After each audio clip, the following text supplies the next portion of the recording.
Hey guys, I just want to share a couple of things that I am noticing again and again around anxiety and depression, particularly when I'm working with people and they've been down the GP route and struggling with anxiety or low mood. And this even comes into the realm of mood around our cycles, PMS symptoms, which is more PMDD symptoms, where you have rage around your cycle, just common mood issues, anxiety, the issues that often we will go to the doctor as our first port of call for help. And these are three big things that psychologists, psychiatrists, and anything in the mainstream medical profession will often just not tell you. And you may then be given a medication, some sort of mood stabilizer, antidepressant, ADHD medication to address what you're going through. And there's a couple of big issues with this. So one of the biggest things I noticed, for those of you who don't know, I'm a holistic nutritionist and a transformational coach. And what that means is, first of all, I work with people from a health perspective of looking at the whole body. And so when I have people come to me that are experiencing anxiety and mood issues, the biggest thing that I've noticed is that the acknowledgement of anxiety, it's addressed as a thinking problem. And the acknowledgement of depression is addressed as a thinking problem. And it's like classed as classified, it's put in the category as a condition, as a disease, which fundamentally implies that you're broken. When in actual fact, anxiety and depression and mood changes, characteristics are our nervous system's way of protecting us. And this a lot of the time comes back to the way that our nervous system will respond comes back to the way that we learn to protect ourselves from trauma as a child. And when I'm talking about trauma, I'm talking about when I didn't feel seen or heard and I didn't feel safe in my body. And ultimately, anxiety in particular is an element of not feeling safe in your own body. And then we go into alarm, and that's a nervous system response. But that nervous system response is actually protection. And so we then go around and trying to do things to alleviate the anxiety or to get out of the depression.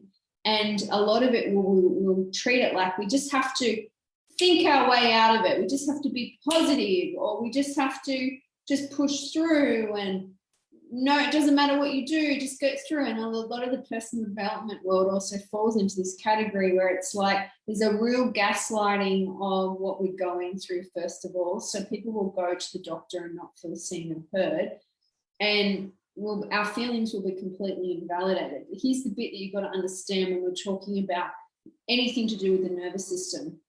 It is not a thinking problem. It is a feeling problem. And when we are experiencing anxiety or depression, it is because we are so disconnected from our body and we are not honoring our feelings, and we do not know how to feel our feelings. And often as we've grown up, and this is a real common societal issue, is that our feelings were completely invalidated, or emotions were not okay and they were suppressed.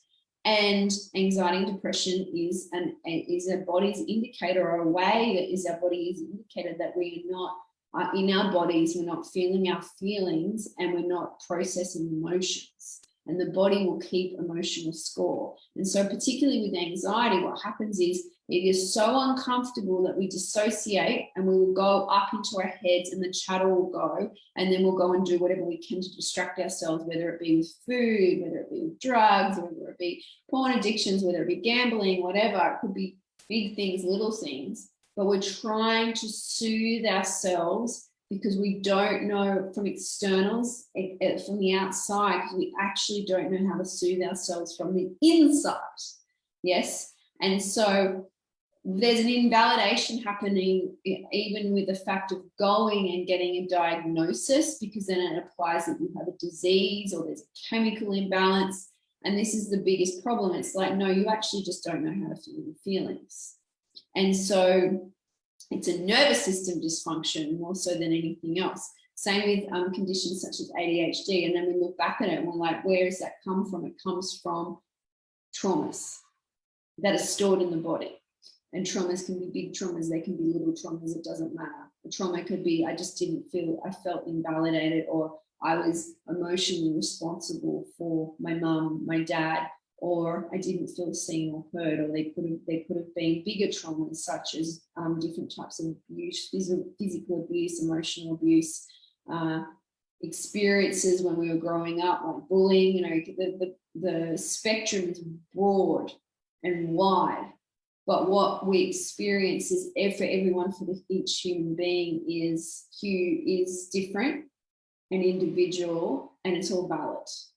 But when we don't process it, when we don't know how to process it, it gets stored in the body, and ultimately we don't feel safe in our own bodies. And this comes down to, do I have a background alarm that is constantly going and I'm in that hypervigilant state, anxiety, hello anxiety, and I invalidate my feelings, and there's shame and guilt, and I judge the crap out of myself. And then there's this level of anxiety. I don't know how to deal with it. I don't know how to be in my own body. I don't know how to experience that. I don't even know how to get into my body and feel. And so there's this dissociation that happens. And so we go to the GP, we go to the doctor, and we ask for a pill, but the pill may be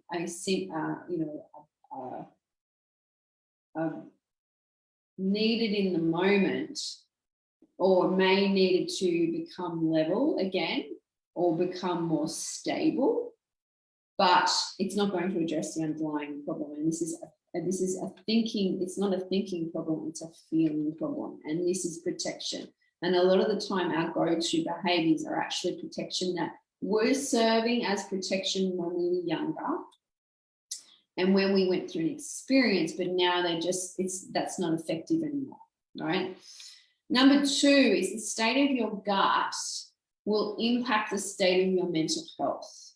And so we have a beautiful nerve called the vagus nerve. And the vagus nerve it links our brain down, runs down here into our digestive organs, all of our organs, our heart, our lungs, our intestines, our liver, our large intestine, our gallbladder, all of our organs, and then it's connected with the vagus nerve. Now, our gut communicates 10 times more to our brain than our brain does to our gut. And a lot of the way that we make our neurotransmitters, such as serotonin, our feel-good transmitter, is made in the gut by our microbiome. And so the state of your gut affects the state of your brain. And if there is inflammation in the gut, there is going to be inflammation in the brain. This is the gut-brain connection. Now, so I hear so many times where people will go to the doctor and then it will be like, well, oh no, food doesn't matter, what you eat doesn't matter. Bullshit, it does. Because the state of the gut is, if it is inflamed, if we've got an inflammatory process or what is a condition known as leaky gut or hyperintestinal permeability, where the gut is not secure and tight and is letting things through that shouldn't be coming through, and then the immune system sees it and spikes and attack. That's happening. We've got this inflammation going on in the body. There is another video in this group on that exact thing. We then have inflammation in the brain, and inflammation can also come from blood sugar levels and also stress, the nervous system, right? And so when there's this inflammation going on, then if there's inflammation in the gut, there's inflammation in the brain. And so I always, when I'm treating people or working with people that are experiencing anxiety and depression, there's lots of other symptoms that the body is telling me. A lot of them are digestive. Why? Because this, if we're in full alarm, this vagus nerve is not firing properly. The vagal tone is not strong. And when we are in alarm, we're not going to digest our food. We're not in that parasympathetic state. We're in sympathetic, which is fight or flight. And if we're in a constant state of fight or flight, we're not going to digest our food properly. We're not going to break our food down correctly. We're not going to get the correct vitamins and minerals. We're not going to then therefore get into our cells what we need to get. And we will become insulin resistant and we'll have vitamin and mineral deficiencies. And then there's this vicious cycle that continues on. And so we must have healthy gut. The microbes in our gut must be healthy. The gut must be tight and permeable and working well. And there must be minimal inflammation. So the immune system is working well.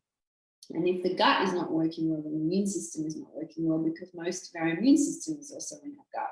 Hence why all our neurotransmitters, a lot of our neurotransmitters, like 70 to 80% of our serotonin is made in the gut.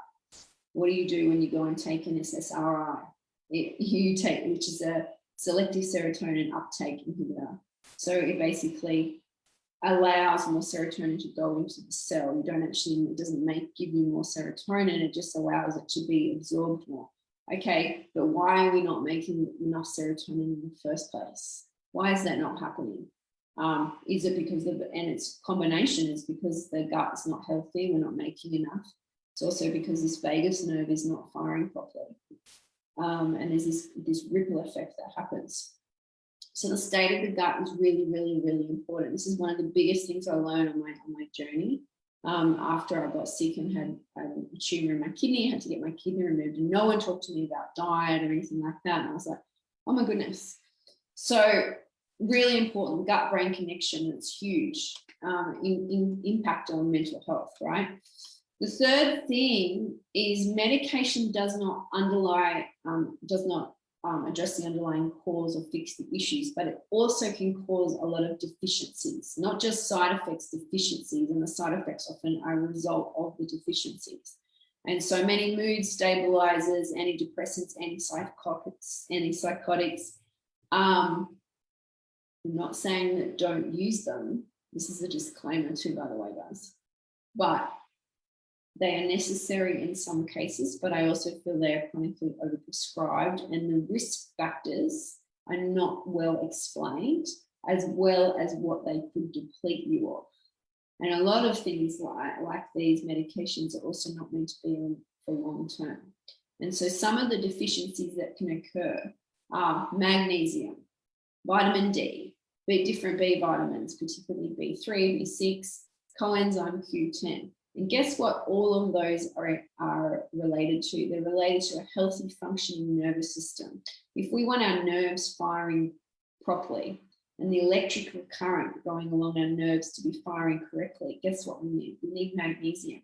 So what happens is we have these little synapses, and the electrical current comes along here and goes and jumps to the next one. And that's how our whole nervous system works, to send messages around the body. We need magnesium for that jump to happen. And so when we are super hypervigilant, those currents are going faster and there's more going on. And eventually we get depleted in magnesium, and then there's this dysfunction that starts to happen.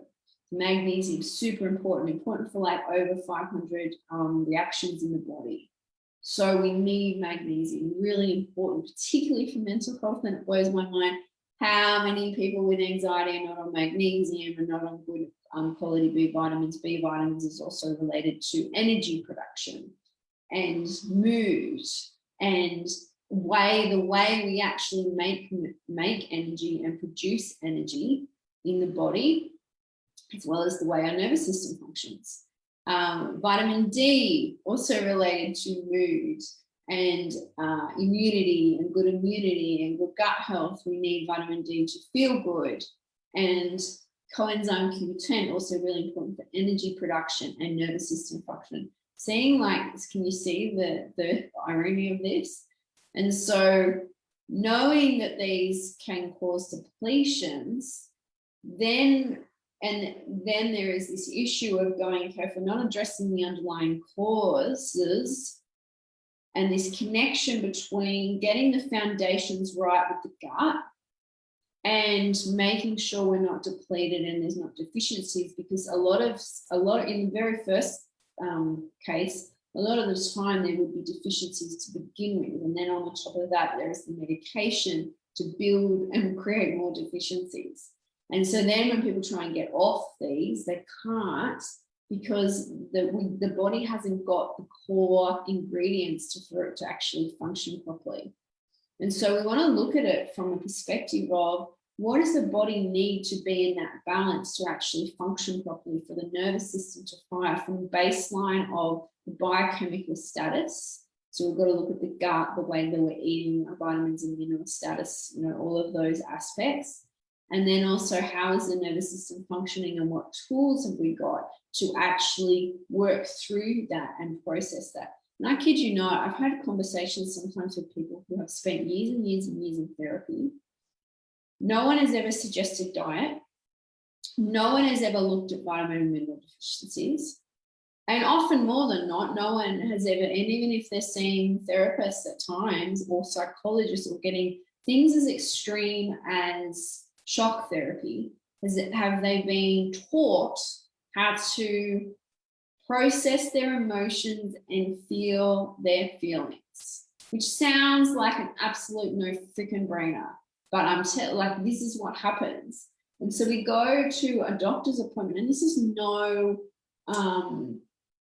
when we're looking at it from a mainstream medical position, this is not criticism to individuals who mean well and are doing their job and joining to help people. The system is not designed to look at the whole person, and you can't really look at the whole person in a 10, 15-minute appointment. Not possible. They're under the pump. They're also being scrutinized by the likes of governing bodies of what they can test and what they can't test, what is allowed on Medicare, what isn't allowed on Medicare. And so there's a lot of restrictions in that. And so we've got to start looking at it from a different way. We need to start going, okay, well, what do we need to actually do when we're dealing with anxiety, when we're dealing with it, to address those? And these are the three big things. So if this resonates, please drop a comment below, give me a thumbs up. Please let me know if you've got any questions about this. This is a lot of different topics in this. Basic testing is really important as well to address vitamins and minerals. And a lot of the time when you go to the doctor as well, when we do pathology testing, now there's some things you can't test. For example, magnesium. You can't test blood magnesium, because magnesium is actually in the blood to keep the blood at a stable pH level. We've got a really fine pH level that's required for the blood to be in, and where the body will use minerals, which often is also with things like calcium from the bones or magnesium, to balance the buffer of pH. So things like calcium and magnesium, very hard to measure. Vitamin D, however, and some of the B vitamins you can measure in the blood and with testing. And a lot of the time what happens is the range in which the lab measures things is just the average or the median of everyone that they test. Now, keep in mind that they're testing a lot of people who are actually very sick. So this is not optimal health. We want to look at ranges that are actually optimal health, and what does the body need to be at optimal? It's a very different conversation. Now, I can tell you, even the integrative GP that I see said to me, for example, zinc, which is really important for many different actions in the body, particularly immune system, skin health, to make adequate levels of stomach acid, for the gut to be working well and to heal. A lot of people are deficient in zinc. Now, when he said to me the ranges now in the labs are between about 8 to 19. And this is in Australia, right? He said to me the ranges used to be between 15 and 26. He's been around for a long time. And he said, so now the ranges are between 8 and 19. So what's happened? So when we're looking at it, it's not looking at optimal level. So often I see people go, oh, yeah, the doctor said I'm fine. You know, there's nothing outstanding out there. Or, yeah, okay, because they can't. And the way that the system is designed is that they're actually not allowed to prescribe anything, test anything further if something's within range, even though there could be a deficiency going on, unless they've been trained and had further training. So just to give you some concepts of what's going on, and if this resonates and you're like, okay, how do I start to fix this? How do I start to address these issues? You need guidance and you need someone to look at the whole view, the whole picture. And so if you've been stuck and you've been constantly on the merry-go-round with this, and this is what I'm saying is resonate, I'll pop a link below. There'll be a link to booking just a free health chat with me. It's a 15-minute over the phone or Zoom call, and just have a chat about where you're at and what that can look like. And if there's any questions, pop below as well, because we all need support to do it, and trying to do it on your own is really difficult. So I'd love to know what resonated with you on this, but please like it, please share it with anyone that you think might need it, and I'll see you guys soon. See you in the next video. Bye.